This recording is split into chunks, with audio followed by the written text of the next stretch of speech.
bienvenidos a este nuevo vídeo del canal de Vive Universo, donde hoy vamos a hablar de otra de las grandes energías que dominan nuestro universo, como es la energía de la incertidumbre. En un vídeo anterior hablamos de la energía de expansión que domina el universo a gran escala, y hoy vamos a hablar del mundo microscópico, del mundo de las partículas que forman nuestro cuerpo. Entonces, el principio de incertidumbre se enmarca dentro de la mecánica cuántica, que es uno de los dos pilares en los que se asienta el conocimiento científico actual en física moderna junto con la teoría de la relatividad. ¿En qué consiste el principio de incertidumbre?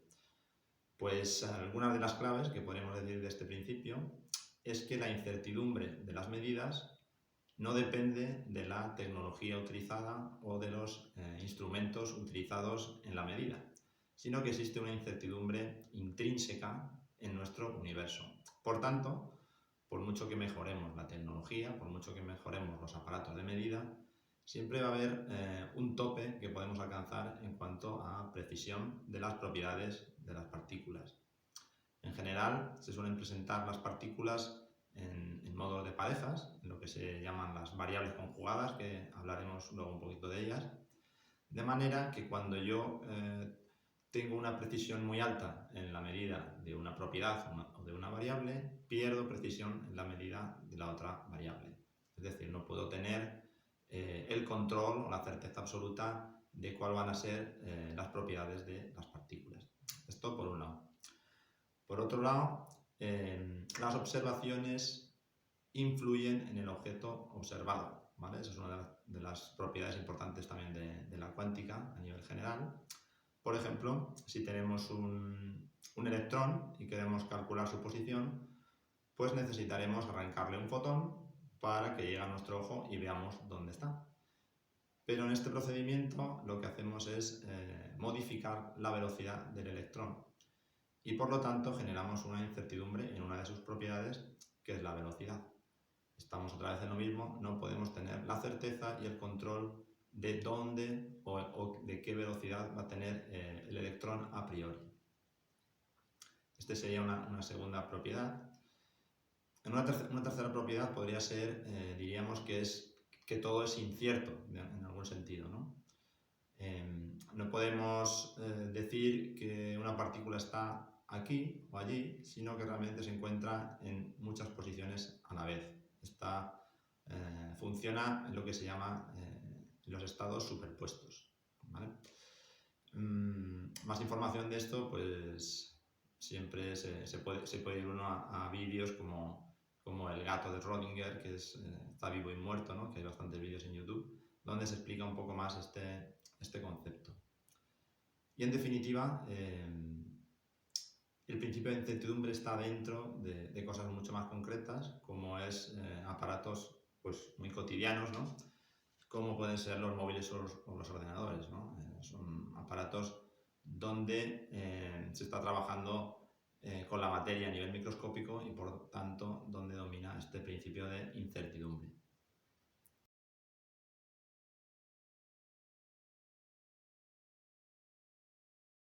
Matemáticamente podemos expresar este principio de incertidumbre teniendo en cuenta que si llamamos a una determinada propiedad de una partícula y B a otra propiedad, el producto de la incertidumbre de una por la incertidumbre de otra va a ser siempre mayor que una determinada constante, ¿vale? Que es lo que llamamos la constante de Planck.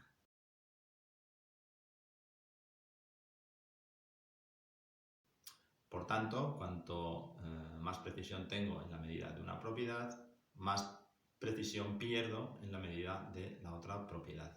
Típicamente, como comentaba antes, se presentan en forma de parejas estas propiedades. La más fácil de utilizar pues, es la posición y la velocidad, pero también tenemos parejas como la energía y el tiempo, es decir, cuanto más precisión tengo en la medida de energía, menos precisión tengo en la medida del tiempo, o en la orientación y el momento angular, ¿vale? Entonces son las variables conjugadas las que nos van a determinar cómo se comporta la precisión de las partículas. ¿Cómo se definen estas variables conjugadas? Pues se definen a partir de unas relaciones bastante complicadas, como son las dualidades de Pontryagin, que vienen a ser de alguna manera una extensión de una relación un poquito más sencilla, que es conocida por los estudiantes de ingeniería como es la transformada de Fourier. Esta transformada de Fourier es una integral bastante curiosa, que lo que hace es trasladar o transformar un dominio matemático a otro dominio matemático denominado el dominio de frecuencias, y en donde lo que aparece en pantalla, la X representa básicamente la posición, el tiempo, y la Psi, la letra Psi, viene a ser la frecuencia.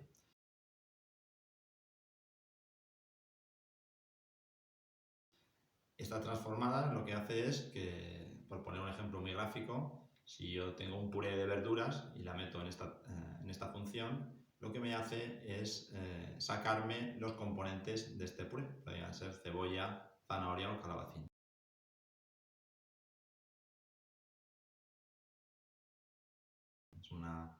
Es una función bastante mágica y que de alguna manera está relacionada con esta definición que estamos dando de variables conjugadas.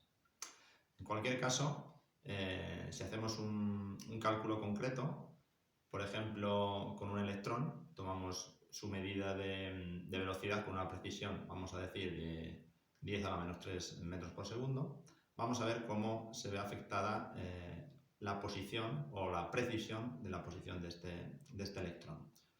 Pues bien, si hacemos los cálculos con la fórmula, nos sale que la precisión que tendríamos a la hora de determinar la posición de un electrón sería de unos 6 centímetros.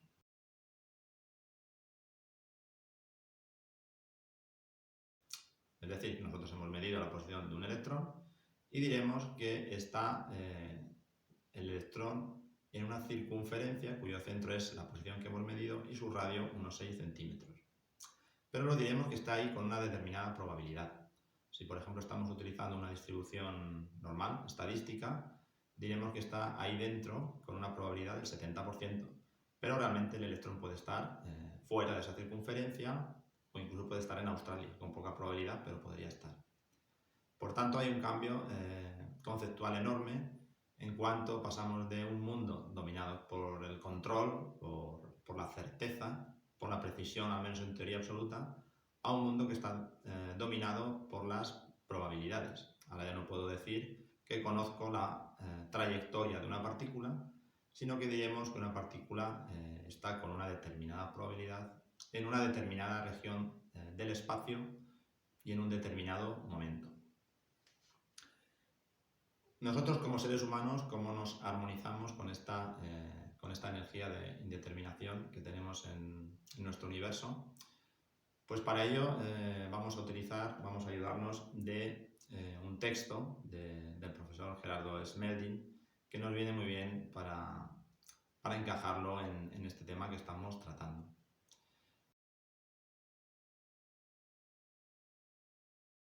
Gerardo Smelding, en una de sus obras que llama aceptología, el término aceptología, que ahora comentaremos, pues nos habla de cuál él considera que es la causa de todo sufrimiento, miedo, ansiedad, angustia que tiene el ser humano.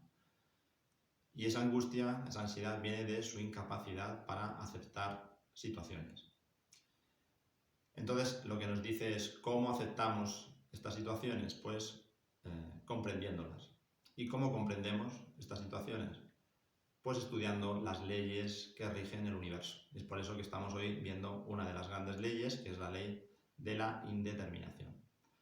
Una vez que tú conoces las leyes que rigen el universo, por ejemplo, en este caso la indeterminación, vas a tener más capacidad para aceptar las situaciones que van viniendo en tu vida. A diferencia de si las situaciones te van llevando a un estado de resignación, donde emocionalmente siempre tiene una connotación negativa. En este sentido, pues actitudes de certezas, control, seguridad, se alejan de esta energía de incertidumbre. Por ejemplo, cuando hablamos de actitudes como idealizar, no estamos aceptando la realidad que tenemos en este momento, sino que estamos proyectando, intentando controlar lo que nos va a suceder. Toda expectativa al final genera una desilusión. Se trata de centrarnos en nuestra propia realidad, que realmente la realidad que decimos nosotros en cuántica no existe, sino que es una realidad individual de cada uno, dando nuestra mejor versión y a partir de ahí siendo capaz de aceptar las situaciones que nos van apareciendo. ¿De qué manera? Pues valorando la capacidad que tenemos de ser felices por nosotros mismos, eso en principio. Está claro que cuanto menos nos perturbe lo externo, más fácil va a ser encontrar esa calma interior. Y por otro lado, valorar la capacidad que tenemos de ser felices con lo que la vida nos da. Hay que tener en cuenta que es realmente complicadísimo el estar vivo, a veces no nos damos cuenta de ello. Básico y fundamental va a ser, por supuesto, el conocimiento que cada vez sea mejor de nosotros mismos. Para ello, es cierto que todos partimos de una serie de creencias, influencias que tenemos a nivel social, cultural, familiar y que nos va llevando a transitar por determinados caminos. Pero estas creencias no deben suponer un obstáculo en nuestra evolución. Al final va a ser la experiencia, la vivencia, la fuente de sabiduría a la hora de conocernos cada vez mejor. En este sentido, el cambio de camino, cuando uno está transitando un camino, empieza a notar que está teniendo demasiados problemas, demasiados obstáculos, la capacidad para cambiar de camino es un acto de sabiduría.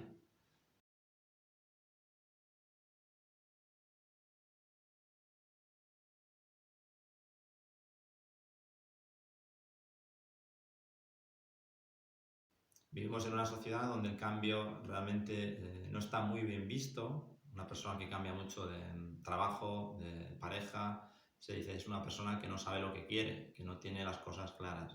Sin embargo, el cambiar de manera consciente nos lleva siempre a vivenciar, a vivir experiencias que nos van a permitir conocernos mejor. Es claro que todo cambio supone miedos a la hora de afrontar situaciones nuevas. Ya hace muchísimos años San Francisco de Asís decía una frase que me gusta mucho. Él decía: Señor, dame serenidad para aceptar lo que no puedo cambiar, valor para cambiar lo que sí puedo cambiar y sabiduría para discernir la diferencia. Es decir, cuando estamos transitando un camino donde hay obstáculos, ¿qué hacemos? ¿Nos esforzamos más o cambiamos de camino? Yo sinceramente pienso que muchas veces tenemos apego a nuestras creencias y realmente si estamos ya dudando de si cambiar o no cambiar, es que realmente tenemos que cambiar. Además, ocurre muchas veces que en nuestra evolución personal, una vez que hemos transitado otros caminos, podemos volver al camino inicial y transitarlo sin que ya sintamos esos obstáculos, ¿no? Hemos evolucionado como persona.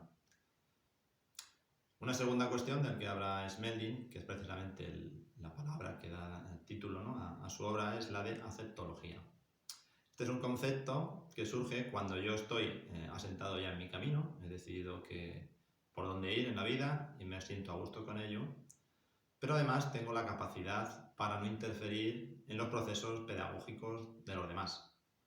Esto es algo muy importante entenderlo, porque nadie podemos hacer feliz a nadie ni conseguir que tenga una calma interna, sino que cada uno tiene que transitar de manera única, personal e intransferible su camino. Por tanto, si yo soy capaz de aceptar que cada persona lleve su camino, aunque yo considere que no sea el camino adecuado, y me centro en considerarlo como uno de los sucesos que ocurren en un universo incierto, pues estaré actuando desde ese concepto de aceptología.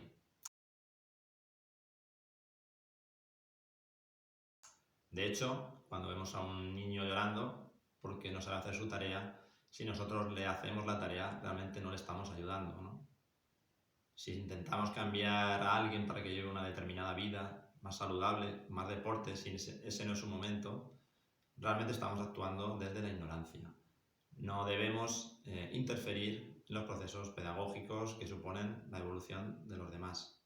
Está claro que todos nos ayudamos y podemos ayudarnos a llevar una bolsa que pesa si nos lo piden, por supuesto. Pero lo que estamos hablando aquí es de no interferir en los procesos evolutivos de los demás. Esto es otro elemento clave en el sentido de que soltemos el control de lo externo.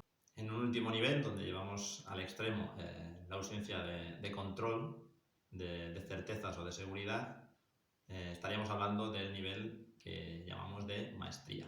Este es un nivel donde, después de todo, da igual el camino elegido.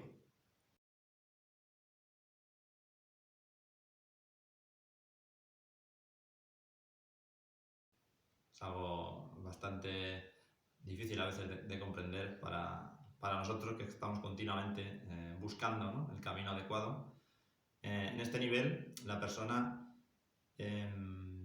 trasciende ya totalmente el mundo de sus pensamientos o de sus emociones, ya no le afecta lo externo, sino que simplemente actúa desde el amor y entendiendo, comprendiendo que todo lo que sucede en el universo es perfecto y necesario. En ese sentido, da igual el camino que elijas, vas a estar bien, ¿vale? Este es el concepto de maestría. Por tanto, de lo que estamos hablando es de que todo sufrimiento, angustia, ansiedad, miedo, viene dado por la incapacidad de aceptar algo. Sufrimos porque una persona es desordenada o porque no aceptamos su manera de organizarse. Realmente, cualquier cosa que no aceptemos de otro es un error nuestro, independientemente de que consideremos adecuada o no adecuada la actitud que tiene la otra persona. En este sentido, ¿qué consideramos una persona de éxito? Pues una persona de éxito sería aquella persona que es capaz de ser feliz con lo que la vida le da, mientras que una persona, podríamos decir, que fracasa cuando vive en permanente lucha con lo que la vida le ofrece. ¿Cómo fracasamos en las relaciones, por ejemplo? Pues fracasamos cuando queremos controlar cosas externas. Estamos otra vez en lo mismo. Fracasamos cuando queremos cambiar a la otra persona. Ocurre que todo aquello que nos da rechazo se nos va a presentar en la vida siempre con más fuerza. Este es un concepto del que ya habla Jung, nos dice que se va a presentar como destino. Mientras necesitas una situación para aprender, esta situación es necesaria. ¿Cuándo diremos que hemos aprendido ya de una situación? Pues cuando no sufro ante ella. Esa situación de repente dejará de presentarse, o si se presenta ya no me va a generar ningún impacto emocional y no la voy a tener en cuenta. Desde el miedo, cuando actuamos desde el miedo no estamos aceptando nada. El miedo, que puede ser una señal de advertencia, cada vez es menos este concepto de señal de advertencia, y nos supone una limitación mental muy grande que nos permite evolucionar. Hay una ley no escrita, pero que es algo muy cierto y muy real, de que todas aquellas situaciones que nos dan miedo se nos van a presentar siempre de una o de otra forma, de otra determinada manera en la vida, ¿no? En el acervo popular se habla de si no quieres caldo, toma 2 tazas, o aquello que más teméis caerá sobre vosotros.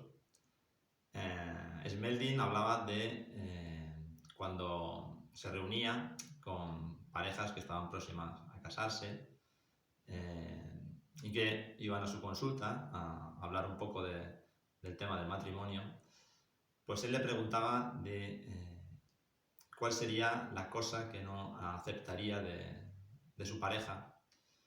Entonces, cuando le daban la lista, a lo mejor pues, le comentaban que no soportarían que su pareja estuviera con otro hombre, otra mujer.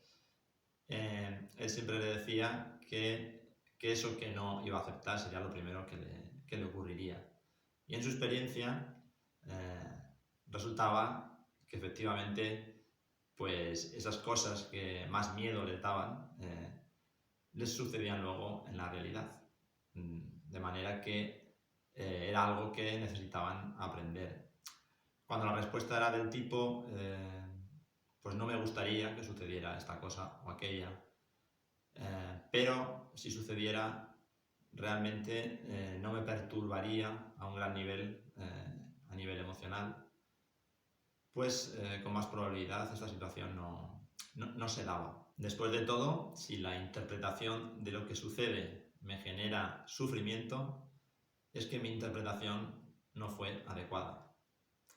Si por el contrario la interpretación que hago de una situación me genera calma interior, la interpretación que hice de esa realidad era adecuada. ¿Por qué decimos esto? Pues porque, como hemos comentado antes, la realidad no existe, lo único que existe es la interpretación de la realidad. Y por tanto es mi responsabilidad la manera en que yo interpreto las situaciones que van acaeciéndome en la vida. Por tanto, y terminando ya, diremos que actuar en armonía con el principio de incertidumbre supone abandonar el mundo de las expectativas y de las idealizaciones, soltar la parte de control que queremos tener siempre sobre lo externo y centrarnos en trabajar la capacidad que tenemos a nivel interior de interpretar la realidad, de interpretar lo que nos va sucediendo, aceptando, por supuesto, siempre aquellos momentos de sufrimiento que nos generan las situaciones que suelen ser las más necesarias. Y hasta aquí este vídeo de hoy del canal de Vive Universo. Si te ha resultado interesante, considera suscribirte y en las próximas semanas pues iremos colgando otros nuevos vídeos de temas de astronomía y algo más. Un abrazo y nos vemos en el próximo vídeo.